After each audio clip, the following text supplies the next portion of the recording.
I'll be completely candid. One of the most challenging parts about being a rabbi for me is that about, I don't know, probably 15 years ago, I resolved not to talk about politics as a part of my work. Now, yes, it probably goes back to some deep childhood wounding of rabbis droning on and thinking that they're experts in politics or one side or the other, whatever it is. So I don't do it.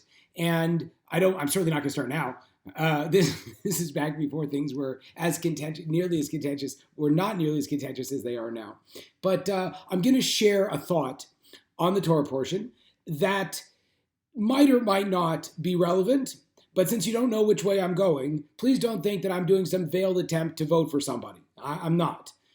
It's fascinating because we see, and this comes from Rabbi Beryl Wine, that ever since, he says, ever since the Mabul, ever since the flood of Noah, mankind has been anticipating their sort of inevitable existential crisis, which, again, the flood happened, and then all kinds of stuff, the nuclear war and global terrorism and all of these things, these huge existential crises that every few generations that people get fixated on. And that was, Rabbi Wine says, deeply imprinted into the spiritual world, into the spiritual DNA, or actually the physical DNA. He says a lot of times, he doesn't say I said that, right? Which we know now that certain people will actually carry trauma from generation to generation, right? So ever since then, we've had this concern. And it's fascinating. First of all, what do you see from Parshas Noach? You see that it almost materializes, but people make it through.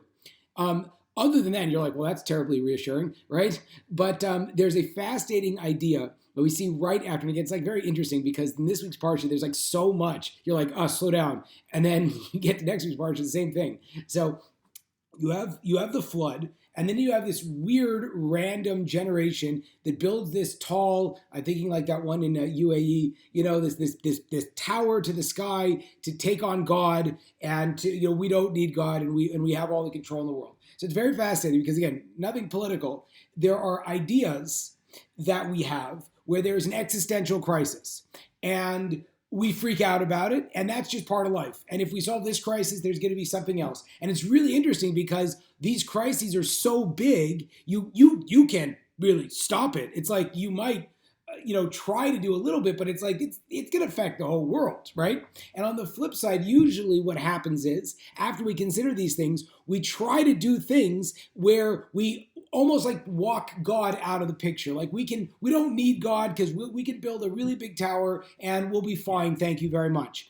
And the fascinating concept is that I think that there's a lot of real similar themes going on in the world today that we hope we have existential crises that we're concerned about, right? We think that our solutions are going to solve something, right? And if only we can just rely on our own abilities without any kind of divine intervention, we'll be good to go. And the answer is like, sorry, not going to work. There's an idea that God creates the world so that you need him, right? And it's not like, and the fascinating thing was, this is the best, right? With the generation that was building the tower, it's not like God created this cataclysmic flood or this cataclysmic rainstorm or maybe some fall snow, right? No, what God did was he just made them not be able to communicate with each other. It's like, I don't even need to do anything. You'll destroy yourself. And so that's a concept, is ultimately, as we go through our lives, realize there are big, scary things. And probably most of them, Mark Twain said that, most of the fears I had in my life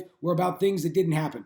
Anxiety, whatever, it's okay. And the idea is, as we go through our life, yeah, there's scary things out there. And also, we would love to create an environment where there's no scary things. And if we just trust ourselves, if we just trust the research, if we just X, Y, and Z, again, everyone's already getting upset, right? Then all of a sudden, like, we're going to be fine. We're going to create a world where we're going to be fine. And the answer is like, no, not really. You're always going to need God. And from a personal perspective, again, most of us aren't in public policy. From a personal perspective, we're never going to reach a place where we're good. We're never going to reach a place where we're fixed and we don't need anything. Like, we're always going to have challenges. We're always going to have struggles. It's just how you frame them. Do you frame them as ways to make you better, to make you more clear, more like to have more of a sense on reality. Oh, I need your help. I need to grow. I need to get better. I need to extend beyond myself. Or do we say, oh, eventually I'll create some kind of a world where everything's going to be perfect. I have nothing to worry about. It's all going to be good. Because guess what? If that's your approach,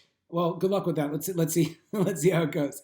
I wanted to wish you all a wonderful Shabbos as we go through these times. Let us realize that it's all part of the plan, and it's our greatest opportunity to reach out, to grow, to be ourselves, and to be better. Shabbos.